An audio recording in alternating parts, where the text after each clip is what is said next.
Princess Catherine didn't just visit a children's center in Italy. She walked into a workshop where discarded clay becomes a real lesson in how kids think.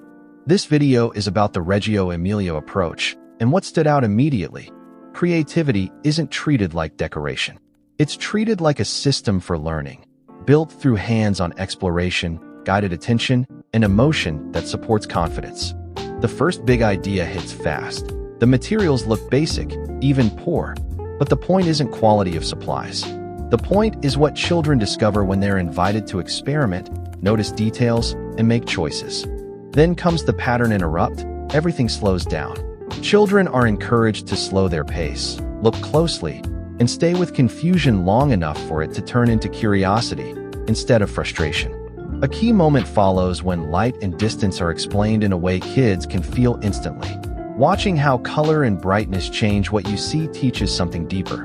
The mind can investigate, not just react. From there, the workshop turns into a lesson about transformation. Clay becomes a circular process, shaped, then cooked, then reimagined. So the learning isn't one and done. It's change over time. The method also shifts what the children are doing psychologically. They aren't copying a model.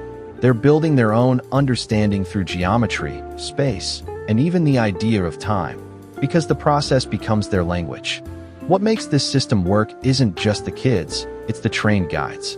The conversation makes clear that it's hard to staff at a high level, because the adults must know how to support curiosity without taking control. The reveal is simple and strong. Creativity here isn't random. It's structured to support social and emotional growth early, and that emotional foundation directly strengthens cognitive development, so kids can explore with courage.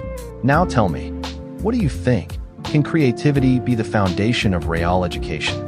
Comment your view, and watch next for the moment the method connects play to deeper thinking.